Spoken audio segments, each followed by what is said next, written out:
Assalamualaikum warahmatullahi wabarakatuh.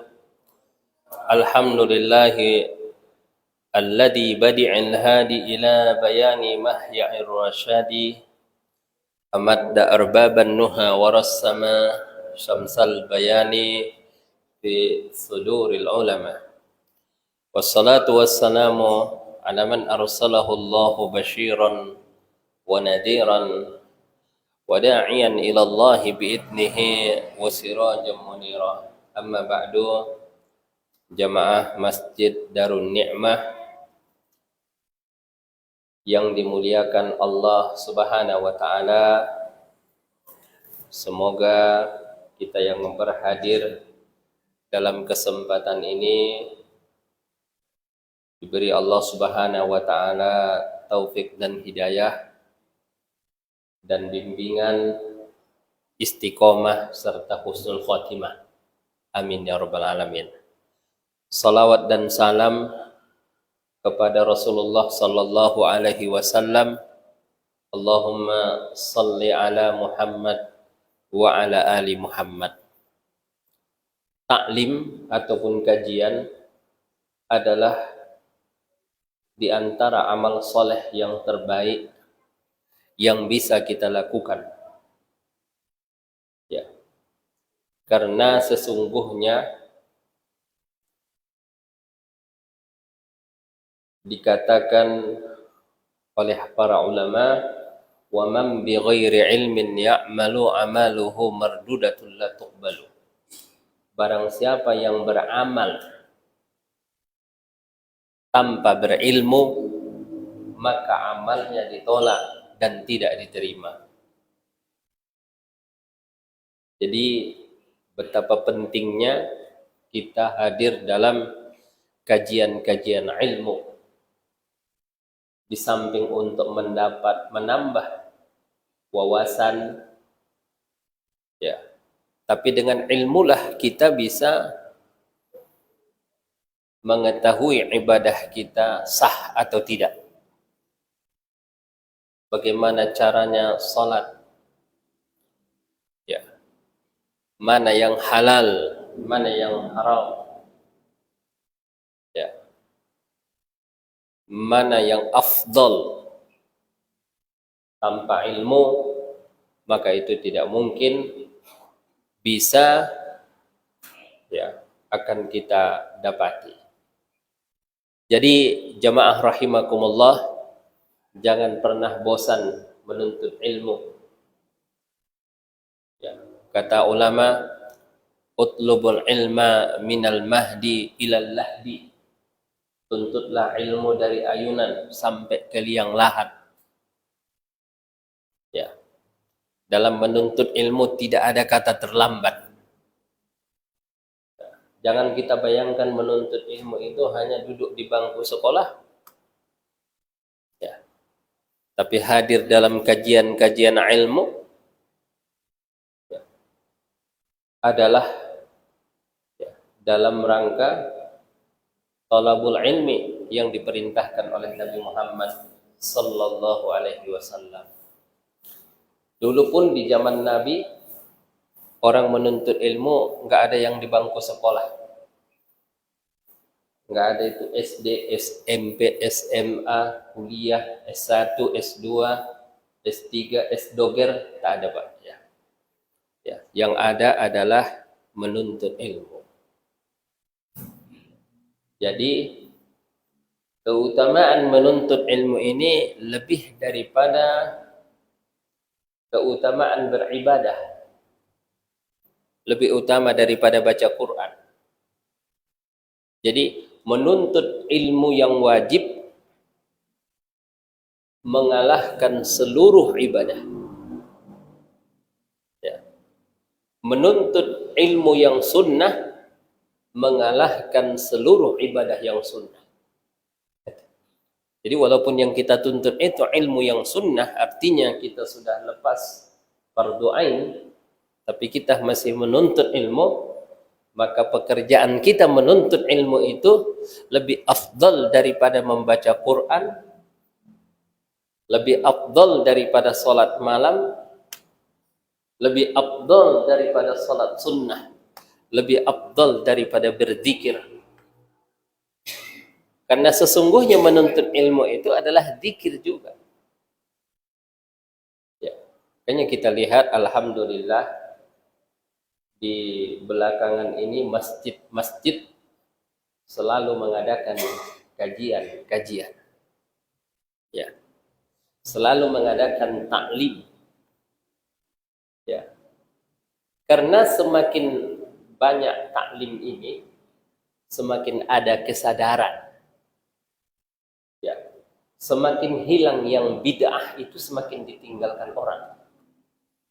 Ya, aliran-aliran sesat makin ditinggalkan orang. Ya, penyimpangan-penyimpangan makin dijauhi orang. Ya. Mitos-mitos, khurafat, ya, dongeng-dongeng akan semakin ditinggalkan oleh orang. Berkat apa? Berkat ilmu. Hanya dikatakan al-ilmu nurun. Ilmu itu adalah bagaikan cahaya. Makanya untuk kajian hadis Riyadhus Shalihin hari ini adalah kajian perdana. Ba'da Idul Fitri. Walaupun ini masih dalam suasana Syawal, ya, masih dalam suasana Syawal, ya, tapi kita sudah memulai kajian ini, maka jangan lupa untuk berniat. Niatnya apa? Niatkanlah bahwa kita akan selalu hadir dalam kajian. Yang mana nanti kalau kita tidak bisa hadir karena kita sakit, ataupun karena kita musafir, ataupun karena kita berhalangan, insya Allah akan dicatat pahalanya di sisi Allah Subhanahu wa Ta'ala. Ya. Karena niatul mu'min khairum min amali. Niat seorang mukmin itu lebih baik daripada amalannya.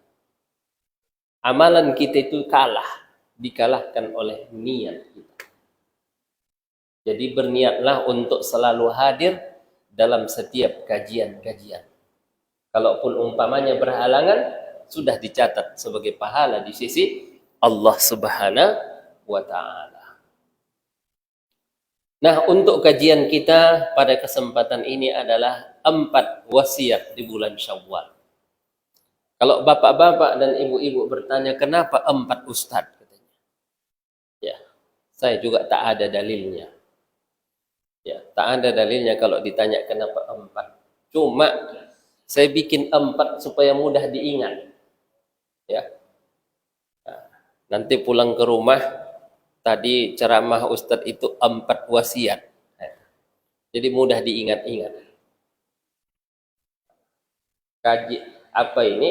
Taklim ini, ya. Kadang-kadang panjang itu ceramahnya. Tapi yang masuk cuma sedikit. Kadang-kadang pendek ceramahnya, tapi masuk semua. Nah, makanya kita pilih 4. Ya, sebenarnya bisa 7, bisa 8. Tapi kalau 10 nanti kebanyakan, Pak. Ya, waktu juga terbatas. Jadi 4 wasiat di bulan Syawal. Apa itu wasiat? Wasiat itu, Pak, ya, di dalam Al-Qur'an ada kata-kata wasiat. Mim ba'di wasiyati yusa biha au dainin. Ya, kalau ada orang yang meninggal, harta warisannya dibagi setelah ditunaikan wasiat si mayit sama dibayarkan hutangnya dari harta yang ditinggalkannya. Itu namanya wasiat. Dan maksimal wasiat dari seorang yang hampir meninggal adalah 1/3 dari hartanya. Tak boleh lebih, Pak. Jadi kalau kita udah sakit-sakitan, ya, udah perkiraan ajal pun sudah mulai dekat, kita sayang sama harta kita, kita cinta sama harta kita, ya, ambillah 1/3 buat dibawa mati. Buat menemani kita nanti di kubur, buat menemani kita nanti di padang mahsyar, buat menemani kita nanti pada saat timbangan amal. Makanya Sa'ad bin Abi Waqqas waktu beliau sakit, dan menurut beliau sakitnya itu sakit yang akan membawa kepada kematian, dan dia punya 1 orang putri saja, ahli warisnya cuma seorang perempuan. Maka dia bilang kepada Rasulullah, ya Rasulullah, ya, saya lagi sakit dan saya banyak harta dan anak saya cuma 1 perempuan. Bolehkah saya berwasiat, ya, 2/3 daripada harta saya, 2/3 mau saya infakkan. Jadi 1/3 aja buat anak saya, 1/3 itu udah banyak, cukup untuk dia. Kata Rasulullah sallallahu alaihi wasallam, jangan, itu terlalu banyak. Maka Sa'ad bin Abi Waqqas berkata, ya Rasulullah, bagaimana kalau setengah dari harta saya? Jadi setengah nanti buat anak perempuan saya yang 1 itu. Kata Rasulullah, setengah juga kebanyakan. Bagaimana ya Rasulullah kalau 1/3?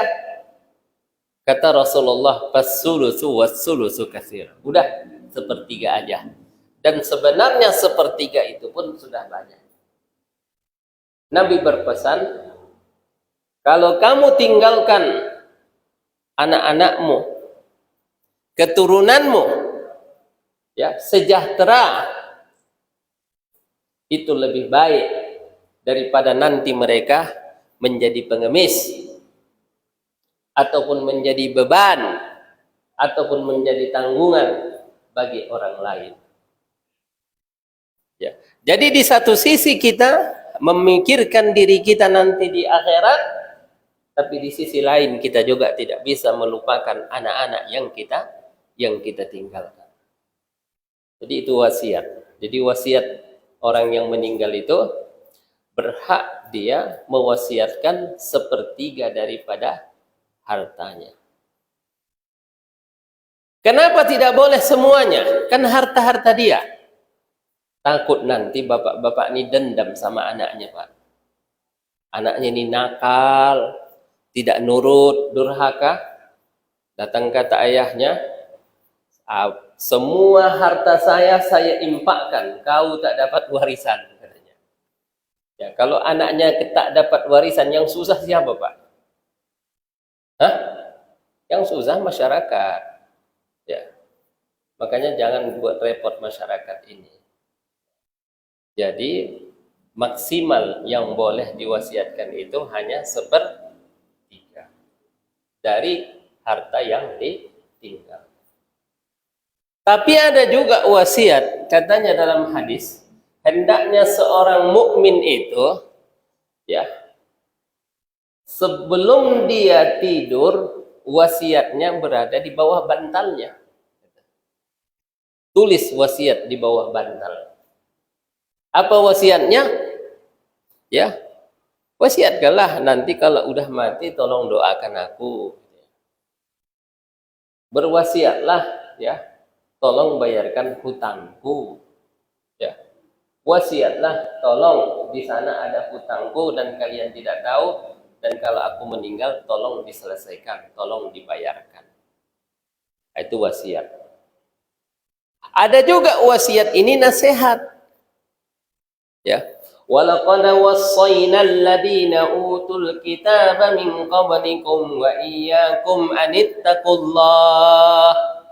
Dan kami telah berwasiat, kata Allah, kepada orang-orang yang diberikan kepada mereka kitab, yaitu sebelum kamu, Yahudi dan Nasrani. Dan juga kepada kamu, anittaqullah, bertakwalah kamu kepada Allah. Jadi kira-kira dari 3 wasiat ini, yang mana yang kita maksud?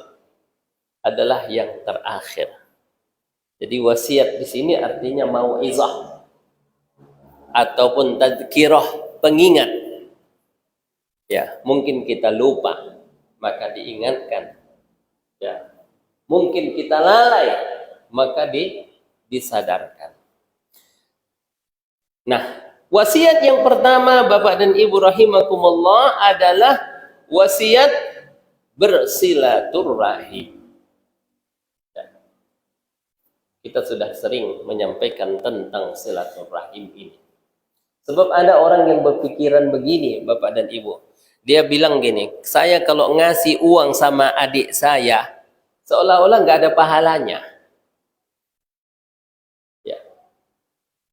Nggak ada anjurannya. Mendingan saya kasih kepada orang jauh, orang yang tak dikenal, orang yang tak ada hubungan kekeluargaan. Salah, keliru. Karena pemberian yang terbaik adalah pemberian yang kita berikan kepada keluarga terdekat. Ya. Abang kita, kakak kita, adik kita, keponakan kita, ya, pak de kita, bude kita, ya, mereka lah yang paling berhak mendapatkan kebaikan daripada kita, baik berupa sedekah ataupun berupa hadiah ataupun berupa THR. Jadi teman-temannya dikasih THR, ya. Sahabat-sahabatnya dikasih THR, ya. Tapi pamannya, bibinya, keponakannya, ya, dia tidak memberikan sesuatu.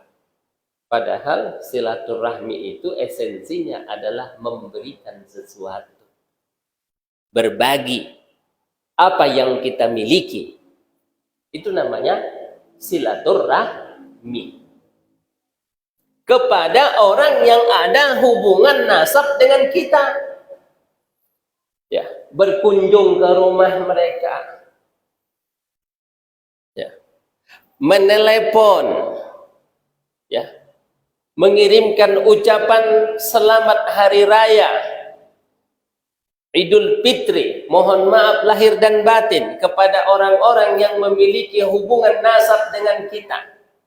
Tapi jangan sekedar basa-basi, lama-lama nanti basi, Pak, itu ya. Jadi bukan basa-basi, tapi datang dari relung hati yang paling dalam. Ya. Maka dalam hadis Nabi, man arada an yubsata lahu fi rizqihi, barang siapa yang ingin dilapangkan rezekinya, wa yunsa'u lahu fi umrih, dan dipanjangkan umurnya, maka hendaklah ia menghubungkan silaturahmi. Ya. Apa itu menghubungkan? Menghubungkan adalah terdiri dari 2 hal. Satu, memberikan manfaat, yang kedua menolakkan mudarat. Ya, berikanlah manfaat kepada keluarga terdekat, ya, jauhkanlah mudarat, ya, dari kaum kerabat. Karena agama kita ini menginginkan supaya kita yang memiliki kekerabatan hidup akur, ya, hidup damai, takaful, ta'awun, ya, tolong menolong, bantu membantu. Kenapa? Karena bangsa ini, karena agama ini terdiri dari usrah, keluarga-keluarga. Ya. Kalau keluarga ini saling membenci, keluarga ini saling berkelahi, keluarga ini saling dengki, ya. Lalu apa lagi yang kita harapkan dari bangsa ini dan dari negara ini? Ya. Makanya alangkah baiknya dalam sebuah keluarga besar itu ya ada kumpul sekali sebulan. Ya. Sekali-sekali Pak, jangan sering-sering juga. Kalau sering-sering bosan juga kan? Itu ya. Kazurqibban tazdad hubban. Ya, kunjungilah sesekali supaya lebih cinta, supaya lebih ngangenin, supaya lebih rindu. Kita di sini sudah ada tradisi, yaitu mudik. Ya. Lautan diseberangi, gunung pun didaki untuk bertemu dengan orang-orang yang dicintai. Ya. Mengeluarkan rupiah yang tidak sedikit. Bahkan ada orang sampai nabung. Ya. Dalam rangka apa? Dalam rangka silaturahmi. Ya. Kayaknya kalau udah pulang ke kampung itu, jangan kerjaannya main HP terus. Ngobrol, ya, makan-makan, karena silaturahmi itu salah satu esensinya adalah makan, Pak. Kumpul-kumpul kalau nggak ada makan nggak seru, harus makan. Makanya kita di mana-mana halal bihalal, namanya aja halal bihalal, tapi intinya apa, Pak? Makan. Itu. Halal bihalal kalau nggak ada makannya namanya apa? Bukan halal bihalal. Jadi makan-makan itu adalah ajaran Islam. Ya. Pengajian pun kalau ada makan-makannya bagus juga Pak itu ya. Bagus itu. Minum, makan itu. Supaya lebih banyak yang hadir gitu ya. Ya.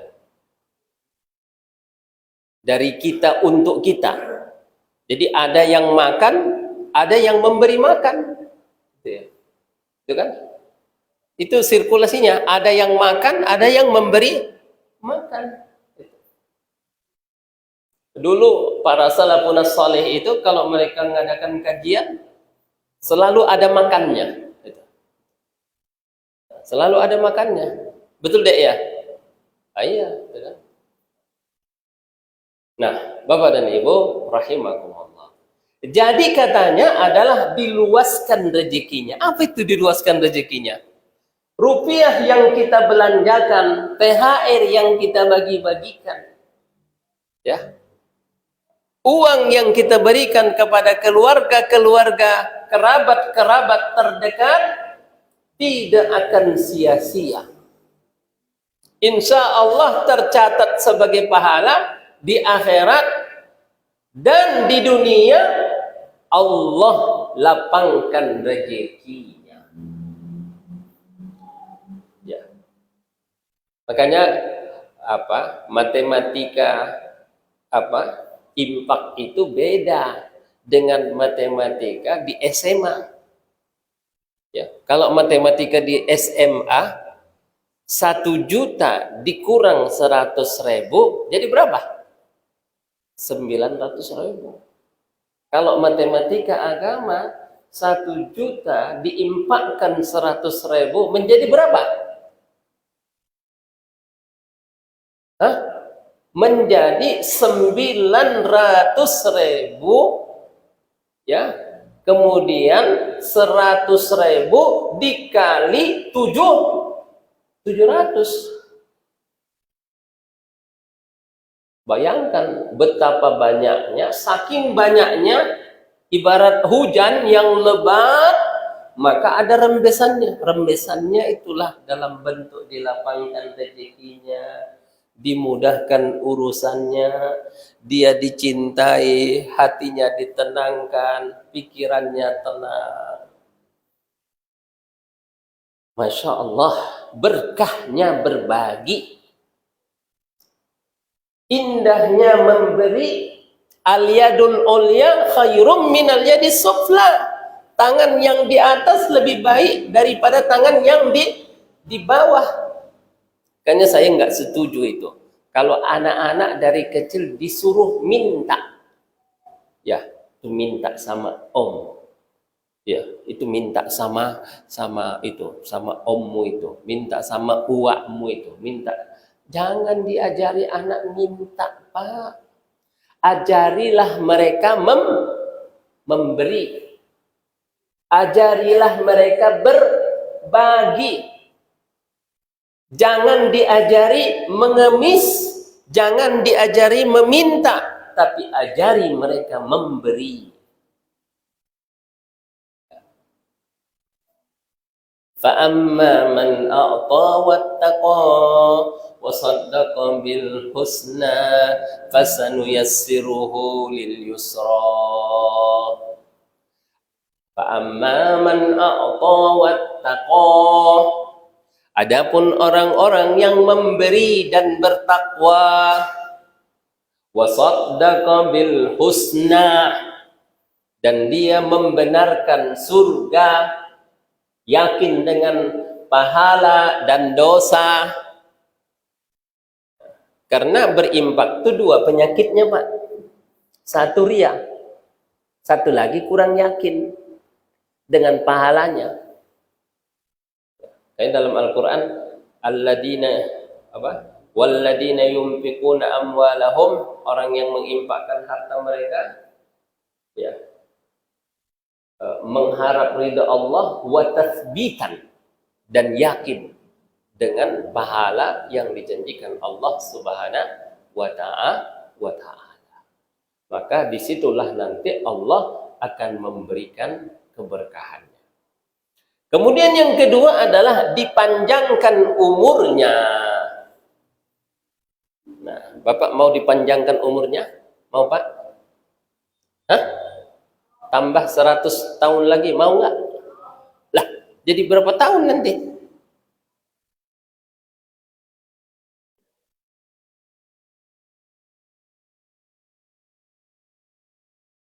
Jangan, nanti umurnya kepanjangan, Pak. Memang ada doanya, Allahumma tawwil umrana fi ta'atik. Ya Allah, panjangkanlah umur kami dalam ketaatan kepadamu. Itu umur yang berkah, umur yang diisi dengan ibadah. Ya, kalau umur yang panjang tapi hanya untuk main-main, hanya untuk menambah-nambah dosa, mendingan mati aja. Ya, Pak, ya. Jadi kita pengennya umur yang panjang tapi diisi dengan ketaatan. Dulu di masa Rasulullah ada orang yang mati syahid. Mati syahid. Ya. Kemudian setelah 10 tahun kemudian atau lebih kurang, ada orang meninggal. Kemudian ada orang memimpi melihat orang yang mati syahid ini sama orang yang hidup 10 tahun lagi kemudian mati. Dia lihat, ternyata dua-duanya masuk surga. Tapi yang mati 10 tahun lagi surganya lebih tinggi. Ya. Fasilitasnya lebih banyak. Ya. Akhirnya dia datang kepada Rasulullah bertanya, Ya Rasulullah, bukankah si fulan dulu mati syahid? Ya, si fulan matinya mati biasa. Kok bisa surganya lebih tinggi? Kata Rasulullah sallallahu alaihi wasallam, bukankah telah dia lalui beberapa kali Ramadan? Katanya. Ya, bayangkan kalau 10 Ramadan semuanya dapat Lailatul Qadar. Wah, kalah dong itu yang mati syahid, Pak. Makanya umur yang diisi dengan ketaatan. Jadi, dan kita pun berlindung kepada Allah dari arzalil umur, sehina-hina umur. Ya, sampai kadang-kadang orang itu kalau udah ketuaan kembali lagi ke masa kecil, pikun. Ya. Ada cerita ke saya, jadi ada seorang bapak-bapak yang sudah tua itu ya, umurnya udah 80 lah itu ya, tapi udah pikun, Pak. Dia bilang sama anaknya, saya mau pulang katanya. Padahal dia sedang di rumahnya, Pak. Saya mau pulang ke rumah katanya. Padahal dia sedang di mana? Sedang di rumahnya. Saya mau pulang katanya. Nah, akhirnya anaknya ini nggak mau bertengkar sama ayahnya, nggak mau marah-marah sama ayahnya. Hanya dibawalah keliling-keliling kemana gitu. Sekitar 15 menit dibawa keliling. Setelah itu dibawa pulang. Nah, ini udah sampai katanya. Ini rumahnya. Senang ayahnya. Kenapa? Udah pikun, Pak. Dan kita berlindung kepada Allah jangan sampai pikun, Pak. Takut anak-anak kita itu tak sabar menghadapi kita. Ya. Apalagi banyak harta. Dia bilang, kapanlah ayahku ini meninggal dunia, katanya. Supaya dapat warisan. Nah, itu. Makanya doanya itu, jangan sampai kita terlalu tua. Ya. Jadi kalau yang dimaksud di sini dipanjangkan umurnya adalah umur yang sehat wal afiat. Diisi dengan taat. Ya. Diisi dengan ibadah. Itu yang dimaksud.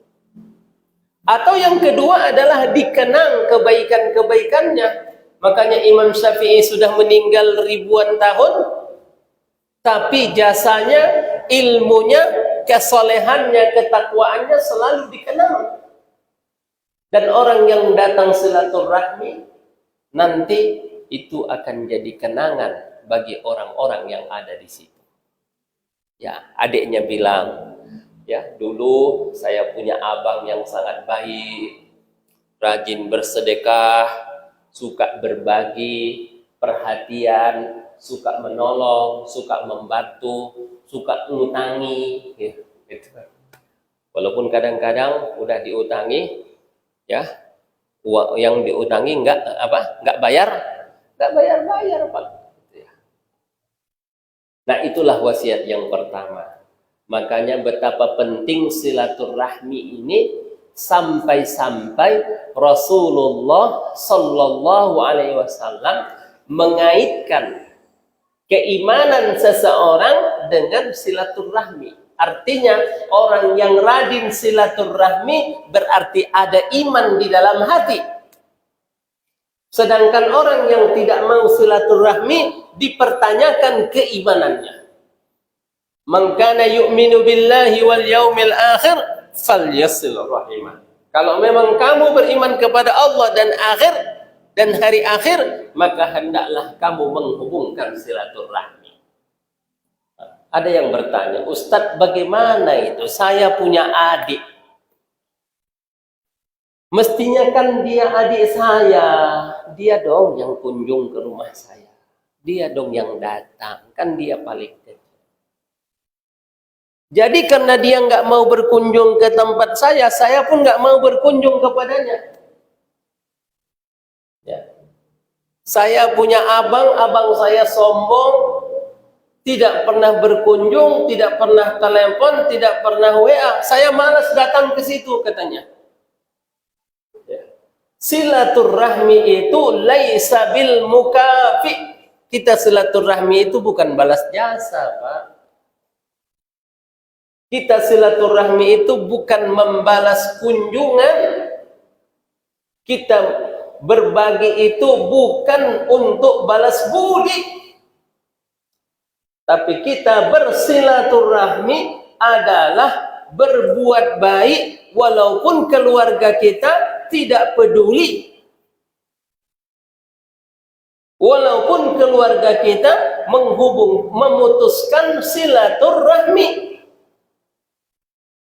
Itu namanya silaturahmi. Tapi kalau kita hanya datang karena dia datang, kita baik karena dia baik, kita berbagi karena dia memberi, itu namanya balas budi. Nah, itu. Jadi ada 3 tingkatan itu. Yang pertama, ya, kita baik karena dia baik. Itu belum masuk level silaturahmi. Yang kedua lebih parah lagi, ya, kita baik dia nggak baik. Nah, itu lebih parah, Pak. Ya, kita udah berbuat baik kepada dia, atau dia sudah berbuat baik kepada kita, tapi kita tidak berbuat baik kepada dia. Lebih parah lagi, Pak. Yang terbaik adalah dia berbuat baik kepada kita atau tidak berbuat baik kepada kita, maka kita tetap berbuat baik kepadanya. Ada 10 keutamaan daripada silaturahmi itu. Yang pertama adalah ridho Allah. Ya. Kalau mau mencari ridho Allah, nggak usah jauh-jauh. Ya.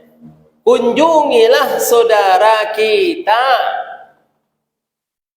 Datang ke rumahnya, bertamu ke rumahnya. Ya, dengarkan keluhannya, dengarkan kesusahannya, bantu kalau bisa dibantu. Ya, di situ letak ridha Allah. Kenapa di situ letak ridha Allah? Karena silaturahmi itu perintah Allah. Artinya kalau kita menjalankan perintah Allah, sudah barang pasti kita akan mendapatkan ridha dari Allah Subhanahu wa Ta'ala.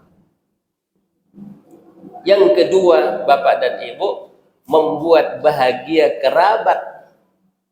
Ya. Kerabat itu menantikan kedatangan anaknya yang sedang merantau ribuan kilometer. Ya. Ada yang naik pesawat, ada yang naik kapal laut, ada yang lewat darat. Ya. Dia rindu, dia kangen. Begitu bahagianya, begitu senangnya ketika melihat anaknya datang. Ya. Ya. Anaknya datang cuma bawa khongguan, pulang-pulang anaknya bawa ayam, bawa kambing, bawa macam-macam. Ya. Nah, makanya Bapak dan Ibu rahimakumullah, dalam hadis, inna afdalal a'mali idkhalus sururi 'alal mu'min. Sesungguhnya sebaik-baik amal adalah menyenangkan orang yang beriman, membuat senang orang yang beriman. Wasiat yang kedua adalah puasa 6 hari di bulan Syawal. Saya yakin di sini sudah ada yang selesai. Ya. Tapi ada juga yang baru mulai. Betul nggak, Pak? Ada yang 1, ada yang 2. Tapi mungkin ada juga beberapa yang belum mulai sama sekali.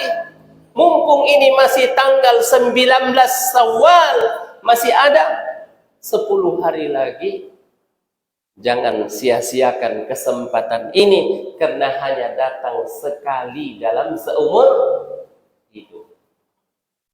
Untuk yang tahun ini, yang tahun depan lagi, Pak. Karena dalam hadis dikatakan, man shoma ramadhana tsumma atba'ahu sittan min syawal kana kasiyamid dahri.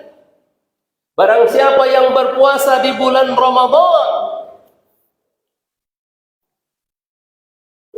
kemudian dia menambahkan 6 hari di bulan Syawal, maka pahalanya seperti pahala puasa selama setahun.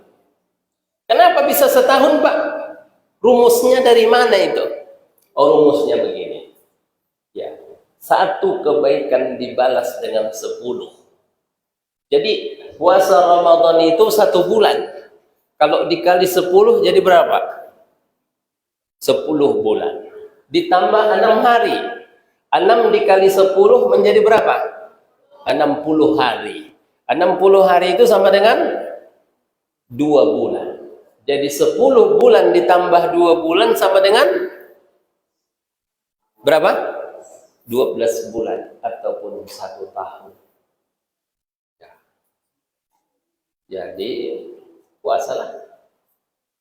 Ibu-ibu yang haid, yang ada kodoan puasa, gimana? Ya. Apakah boleh mendahulukan puasa 6 hari Syawal, baru setelah itu nanti qada? Boleh. Kenapa? Karena wajib mengqada itu wajib muwassa'. Wajib yang tidak harus pada bulan Syawal. Boleh di bulan Dzulqa'dah, Dzulhijjah, Rajab, Syafar, Ramadan sampai Sya'ban. Jadi tidak apa-apa. Walaupun yang paling afdal qadanya selesaikan dulu baru puasa sunnah. Gimana kalau umpamanya Ustadz, saya puasanya udah puasa Daud? Lah kalau udah puasa Daud udah include lah itu semuanya, ya kan? Karena yang diminta cuma 6 hari, tapi Bapak udah puasa 15 hari. Puasa Daud itu kan sehari puasa, sehari berbuka. Ya. Gimana kalau saya puasanya Senin Kamis?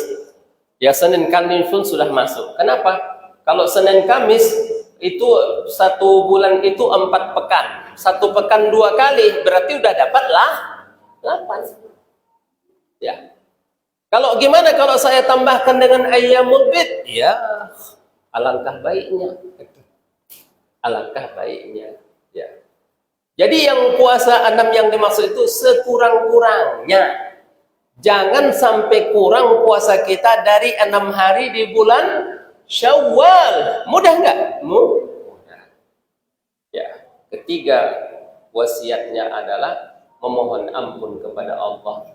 Sama minta diterima oleh Allah amal-amal ibadah yang kita lakukan selama bulan Ramadan, karena sesungguhnya kita pun tidak tahu apakah amal kita itu diterima oleh Allah. Jadi jangan sampai kita sombong, angkuh, ya bangga, merasa hebat, apalagi sampai memandang orang sebelah mata.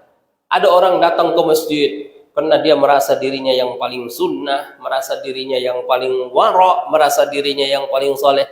Melihat orang, Allah, Masya Allah, calon penghuni neraka. Kerjaannya tidur terus di masjid katanya. La haula wa la quwata illa billah. Maunya ketika kita datang ke masjid, kita merasa bahwa kitalah yang paling sedikit ibadahnya. Kitalah yang paling khawatir tidak diampuni dosanya, sehingga kita hormat kepada siapapun yang ada di masjid. Sebaik-baik ibadah adalah ibadah yang melahirkan ketawaduan, kerendahan hati, bukan kesombongan. Kalau setelah beribadah tapi sombong, ibadahnya enggak. Yang terakhir Bapak dan Ibu adalah istiqomah. Pesan terakhir ini adalah pesan sapu jagat. Karena istiqomah itu berlaku dalam semua hal. Ya, istiqomah dalam ketaatan dan istiqomah dalam meninggalkan kemaksiatan. Ya, mungkin itu saja dulu. Udah masuk waktu sholat, Pak ya. Ya udah, kita cukupkan dulu sampai di sini. Semoga bermanfaat.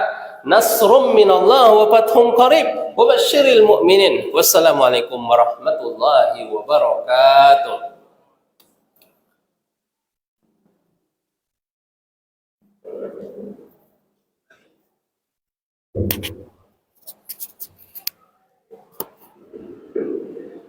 Allahu Akbar, Allahu Akbar, Allahu Akbar, Allah.